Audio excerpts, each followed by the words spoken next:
Hey everybody, me Branson Booker. Today I'm going to do a review on something, let me camera down, something I've been wanting to do a review on for almost, since the beginning I started this channel actually. I was so eager to do this review and I finally have it at my house. So here we go. This is the first review I've seen on YouTube of a crate mixer. This is, I'm going to hold it because this mixer is slanted. This is the crate CPA-8P 8-channel, 16 input altogether, powered mixing console.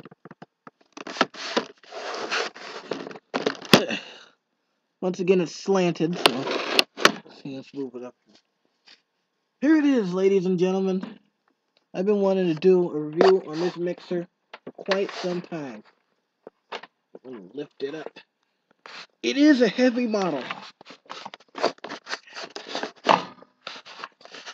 There we go. This is it. Crate CPA 8P mixer by Crate.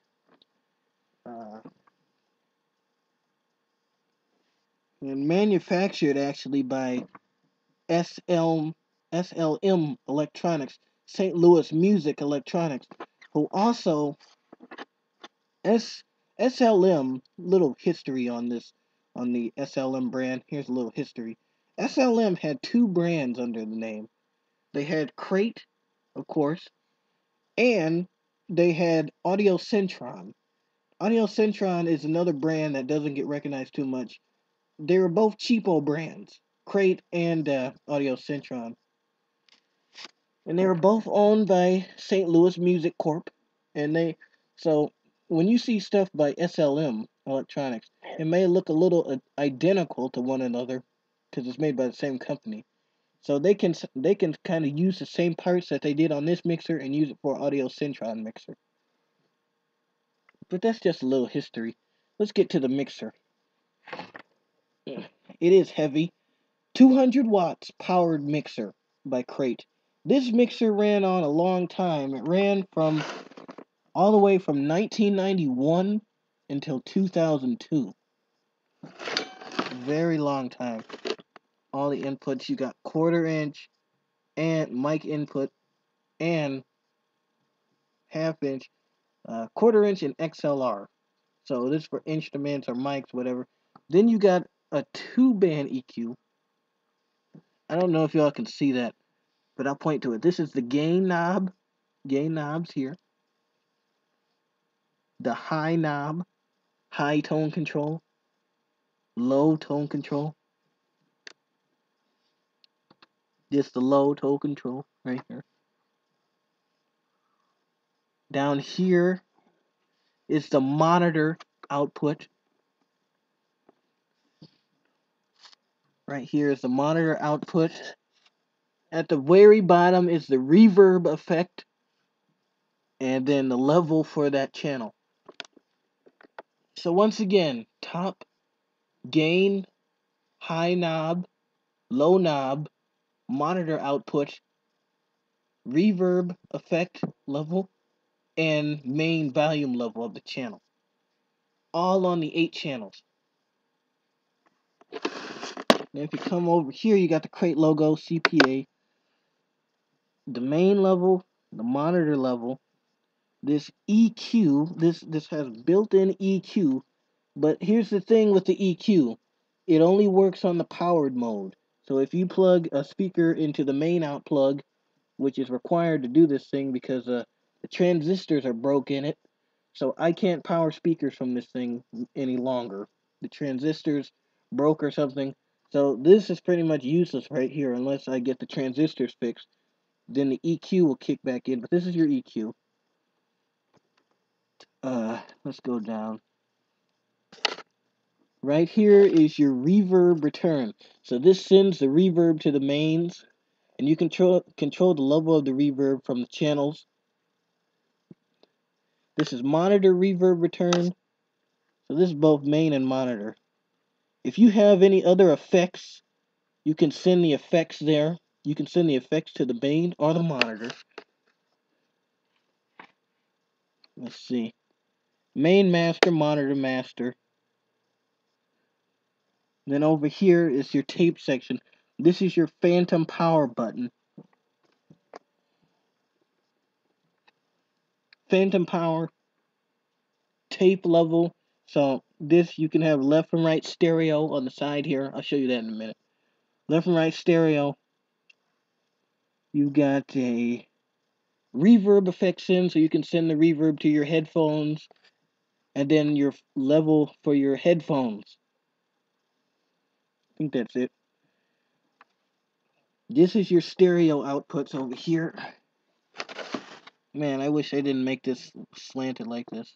So big. You gotta be careful with it. Bag up here. Okay. This is your stereo outputs right here. Stereo outputs for plugging in MP3, blah blah blah. MP3 CD player, blah blah blah. Here is your effects send. You can send effects to the mixer, or you can return effects to the mixer. I haven't really played with those yet. Pre-EQ. So if you don't like the EQ on here, you can plug in your own EQ and control it from the speakers there. So that's a nice feature there, pre-EQ. And then you have, if you don't want to use the power that is equipped in this mixer, 200 watts, you can go out from the main out into another amplifier and then send it out to the speakers. The same thing for the monitor output. You can go to a monitor amplifier, from this mixer to a monitor amplifier, and from the monitor amplifier to the speakers with these two. But once again, I'm required to use the main out because the powered function on this mixer does not work, and it freaking sucks. Because I'd rather have 200 watts going to my speakers rather than 160. But, you know, I can get another amplifier. It's no big deal. Pros and cons. I'll set the mixer down. I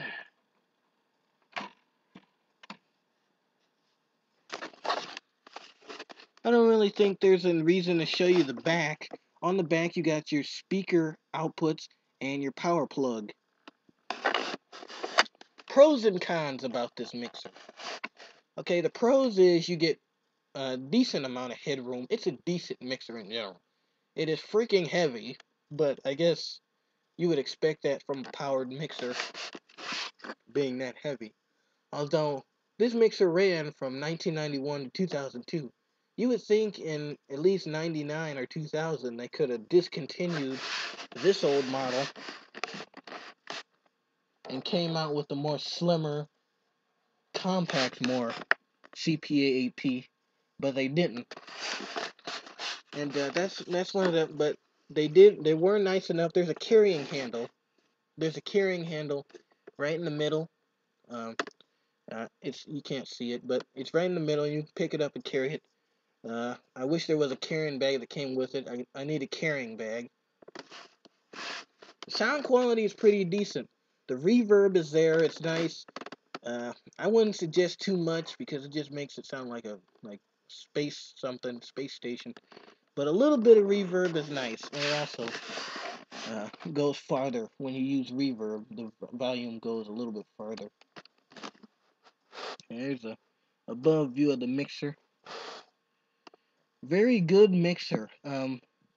Except a few of the pros and cons. And this is an old mixer. This mixer was used in a church before it was lended to me. And I can tell because some of the inputs are weak, and that's another con. You got some inputs on this mixer, like for instance, channel 1. Let me point to channel 1 here. It's missing a knob. Channel 1 right here, this is a weak input. The gain is all the way up. It's all the way up, and that's the only way it'll work when the gain is all the way up. And then that counts for clipping. So I kind of have to watch the volume on channel 1 because it'll clip. The rest of these kind of clip easily too, so I have to watch gain, especially on especially on 4. 4 is a big clipper, this one. And I guess from a mixer that is that old, you would expect that. But it's decent. I mean, the build quality is rugged. It was made in the USA. I hate the fact that the transistors blew on it. But I am thankful that it still works. It's able to work from the main out plug. And SLM Electronics. I also have another product from them. I have the Audio Centron speakers. I don't know if I'm going to be doing a review on them. But this is just one of the audio mixers I use. Used it for a couple of gigs. No problems. I had one problem with it. But turns out something wasn't plugged in right. So I fixed that. It does work. And I'll just turn it on. I don't have any microphones hooked up right now. So there's no use in showing you. But it does work, and I don't have my speakers and stuff, so no use of hooking all that up, and I can't even give you a sound test.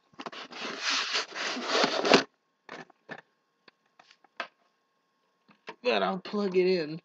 I'll plug it in to show you it works. Okay. Plugged in, and I'll turn it on for you. You should see some lights. There.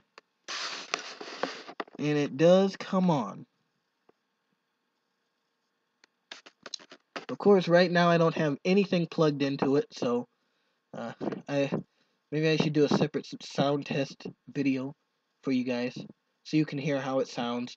But I don't have any speakers or amplifiers, so I can't hook it up right now. I can only go through the headphone jack, but what's the use of that? Anyway, that's it. This is my Crate CPA-8P mixer, 1991 to 2002 by Crate, aka SLM Electronics. Thanks for watching.